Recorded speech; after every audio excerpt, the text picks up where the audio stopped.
how did you feel about having other people calling themselves the same name as yours?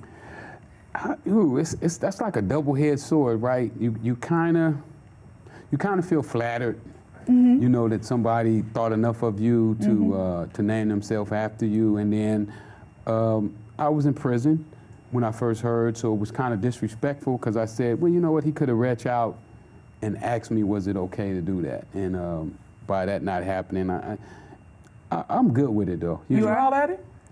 Yeah, we hollered. Yeah. And, in a good way?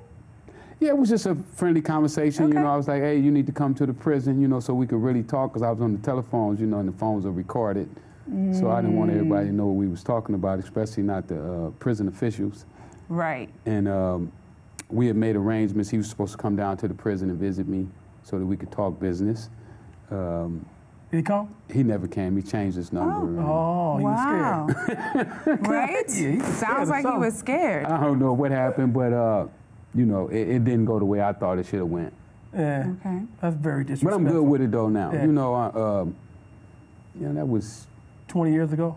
not that old. 10 years Not ago? that long. About 12, 13 years ago. Right. So it's squashed now. So it's all good. Not squash, but Okay. you know, it's not important. Okay. Right. You know, it's not something that I think about. I don't talk about it unless somebody brings it up. Okay. I got so many other things going on right now, you know, so many other things of importance at this particular time that who took my name is, well, you know, it's 4 guys that uses my name. Oh, really? Yes, it's been 4 rappers to adopt my name in some form. 4 Who was that, Rick? rappers? Who was that? Well, you know, we got Freeway from Philly, which is my man, you Okay. know. Okay. And then we got Freeway Rich from Kansas City, All right. who in his own rights have gained some stardom. And we got the Freeway Boys from Cincinnati, Okay. who also used Okay. it. But there's only the one that has the Rick Ross. Well, Rick Ross used my whole name, you know, and he probably gained the most stardom out of everybody, even though Freeway had gotten pretty big when he was with Jay-Z. You know, I think he had sold like 500,000 copies. He went gold.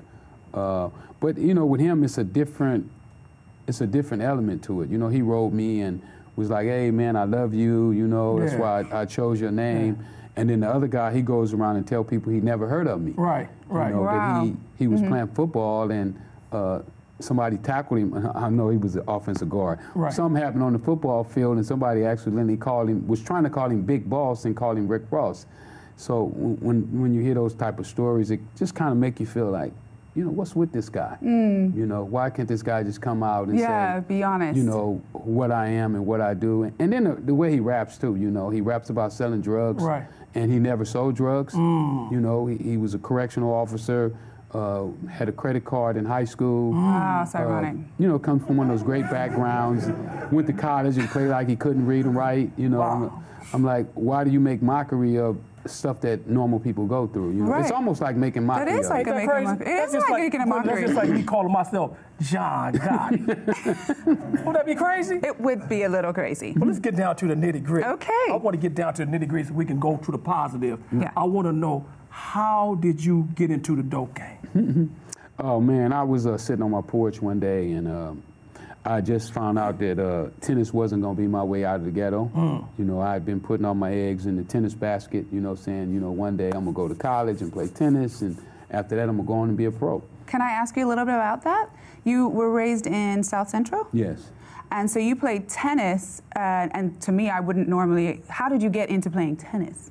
That's a long story. Oh, okay. It was a guy who came over to the park where we played roller derby at, and one day he had tennis rackets and tennis balls, and he was just like, I bet you guys can't hit that ball in that box, you know, Okay. 50 Cent.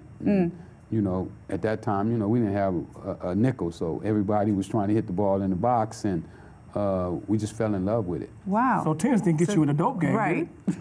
Well, no, tennis didn't get me in the dope game, but it kept me out of gangbanging because I Right. really wanted to be a Crip. Right. You know, my plans was when I got a little older, when Mom didn't have that strap where she could put that strap on you, you know, I was going to be a Crip. Right. A. Trey Hooverhood? Wait. 83741 of them. Yeah, Wait, exactly. how do you Nine know groups, about all this? Man, you know, it's an LA thing. You know, he's an urban legend. Okay. You know, when you're an urban legend, you know about the real players in the game. When you from LA, if Right. Rick Ross really knew where he was, he would have asked this man for permission to use his name. So you know he That would was just be the respect factor, exactly, right? Oh, okay. exactly. And so what kept you out of college then? Well, I couldn't read or write. Oh, right. Okay. And my tennis skills was good enough, but when they found out I couldn't read or write, they was like, no way you're going to college here, Yeah. you know. So you were going to school though, right? Up until I was going to class, High school. high school, but not Dorsey really High. participating. Yeah, Oh. Dorsey High. look at you. Let me ask you something, because I went to Dorsey High. That's why I know Okay. you. How did you get from 87 in Hoover all the way to Dorsey High? Well, you know, Dorsey had the best black tennis team in the Okay. country. Right.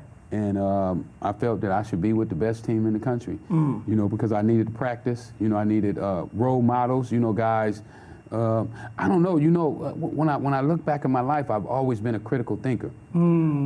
Sometimes not critically thinking about the right things, but still making critical decisions. And I chose Dorsey because they had the best black team. They had guys that was really good in tennis and guys that I thought I could have followed, you know, down that path. And you forgot out one thing. What's It's that? the flyest high school in America. Of course. I'll need a tour someday, you Yeah, guys. right. I'm from Bath, England. It's very different from Dorsey High School, so yeah, I need to know. England? Yes. Ah, Well, I hear that you built an empire, though, and you went into the drug game, which is very different from coming from Dorsey High School into the drug game. You built an empire. So can you tell us a little bit more about that? 'Cause well, you know, that's- I was sitting on my porch after the coaches had all convinced me that I wasn't going to college, and I was sitting on my porch one day, and my mom's porch, and I was 19 years old and twiddling my thumbs and like, what are you going to do with yourself? You know, my mom is telling me that you're not going to be nothing, you're going to wind up in jail. And one of my friends who had went to college, played college football at Fresno State, he called me and he said he had the new thing. And when I got to his house, he laid out some lines on the table and it was cocaine. Wow. And so what did you do after that? Yeah. Talk to me. How did it get from that to an empire? He gave me a sample, you know, told me to go see if I could sell it. But when you really get down to the nitty gritty, there was a movie that came out that I hadn't really understood the power of the subconscious mind. I didn't know about the subconscious mind at that time. What was that movie called? Superfly. Oh, I love that. I used to watch that movie the other day. I watched it a Over the couple nights holidays? ago for the Yeah. first time in about 30 years. Well, I fell in love with this movie and the character. And what I equated to his success was cocaine. So when my friend introduced me to cocaine for the first time, I just fell in love with it. And So your mom was telling you that she felt like this was, the path of college was not happening for you. So you felt kind of like this was the only hope. yeah, I did. I felt did? like I felt my chances were slim to none. Why was that, Rick? Well, everything that I've been working for the past 7 years, 8 years, was just washed down the drain. Was literally a waste of time. Everything that I've been counting on didn't pan out for me. So I felt it was over. So you had no role models, you feel, to come back and tell you, well, you have these yeah, I skills. had role models, you know, Tookie Williams, Okay. Yeah. TQ, you know, I used to look up to TQ, the pimp, you know, Right. Michael Wow. Conception. My man, yes. Yeah, I had role models, Yeah. you know, Silky Slim, you know, All the Martin, players. the Jacker, you know. So I had to weigh my options, you know, like, you gonna go out and follow TQ, you gonna pimp, you know, what you gonna do with your life? So, Right. When I looked at cocaine, I thought cocaine was the better option for me. So who gave you, let's get down to nitty gritty, Rick, 'cause we being like, this is Fox Soul. How did you get your first sack and what did you do? Well, Wait, I need to know what a sack is. Okay, I'm sorry. it's a little bag. It's a little bag It's a of little cocaine. tell her, Rick, this is your It's a little a bag sack? of cocaine. He gave me a $50 piece, Okay. and he told me to go see what I could do with it. So I Oh. went around and I started asking everybody, and finally I come across Martin, who was a pimp, and he told me, "Oh boy, it don't look like no cocaine. This stuff yellow." And I This thought stuff it was is what? Yellow. Yellow. And it's supposed to be it wasn't white. white. It was yellow. Oh. Real cocaine is yellow. It ain't. It's Oh. kind of yellow shit. Was it rocked up already? Or was it solid? I mean, was it It powder? was still powder. Okay. Wow. But you know, it had that yellow color that they liked. I'm really learning some stuff. So, So Martin, he wound up beating me out of the 50. okay. And he told me he was going to pay me Friday. And later on that day, he came back with Big Mouse, who was a Crip. And they spent $100 with my partner and me, and that was my career was going. And then you flip that, and then how do you get them kilos? Just kept going, man. So then, even though- well, what happened is, after I worked for Mike, I was just basically just being Mike's runner for a while. But after I So you ran, had to have been really good at math, right? yeah, I was good at math. Yeah, because you say you were, didn't read or write, but you had to have been good at math. And I'm good at people too. Okay. I read people pretty good. Okay. You know, So I with couldn't read that is books. this is how the empire was built, right? Like math, people, And science, paying attention. instincts. Yeah. Really science. Well, you know what? You know what though? What I found out is somewhere down the school chain, somebody dropped the ball. Okay. Right. I don't know if it was me, my mom, the teachers, but somewhere down the line they dropped the ball and had somebody that possibly could be genius. Right. Oh. And you really had had him role believing models? that he was a thug. So Right. somewhere the ball got dropped. I don't know who dropped it, me, my mom, or who, but the ball was dropped. And it took me going to prison and Before you get to prison, though, you were making a lot of money, right? Like, Yeah. let's talk about that. Like, what was the highest amount that you in a year you were making? a year, let's go. A day. A day. $3 million a day. yeah. Some days, like How on much? the first of the month, like 3 million. Then the second, 2 Wow. million. You was getting. And then the third, maybe Wow. $1.5 million, and the fourth, maybe $1 million. Wow. And And the rest how of the month, old $1 were million you bucks. around this time? Huh? How old were you? 25. 25. 26 with maybe. $3 million on a Monday. Yeah. Wow. If it was the first. On the If it was the first, first. on the first Or the Monday. 15th. Okay. Or the 15th. Okay. And so, what did you do with this money? Like, what's it like at 25 to just have Monday with 3 mil? Well, I'm buying knowledge. I'm learning how to build houses, junkyards. I'm employing my neighborhood. I'm creating businesses.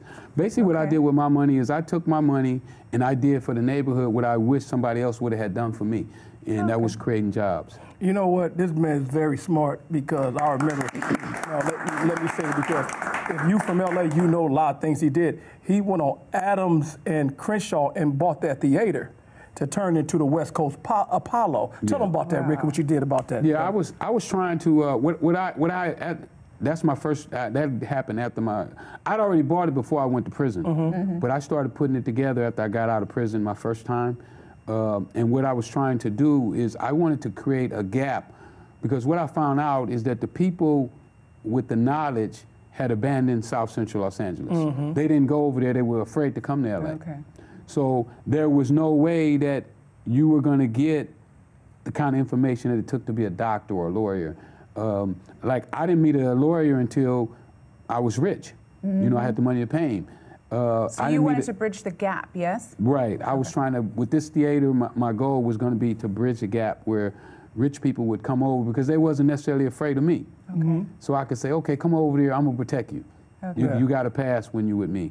And I was hoping to build this where that gap could be filled, where the normal kids could, meet some stars, because they don't get to meet stars. They look at guys on TV and they're like, this guy's Superman, he can fly, Michael Jordan can jump, Yeah. Magic Johnson can dribble the ball, but Right. if these kids never get to talk to these type of people, then they never learn their secrets or their techniques, because there are secrets and techniques to being successful. It's not, like I used to think, my mom used to tell me, oh boy, just pray about it.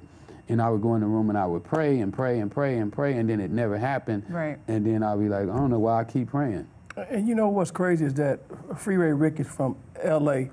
I'm from LA, but what he done to me is that he was non-threatening, and he did things that other guys didn't do. Far as when you came and bought that theater, other guys wasn't doing that. They were buying cars, They're just being Bentleys. flashy, Yeah, they were being selfishly. flashy. Yeah. Rick, tell us why you wasn't like that. Well, I didn't want to shine over my friends. You know what I'm saying? Like, if me and you partners, I don't want to be like big me, little you. You know, we the same. We equal. And I felt that if I had spent my money on jewelry and clothes, then I would look like I'm bigger than you, but in actuality, we both put our pants on the same way. And I never wanted that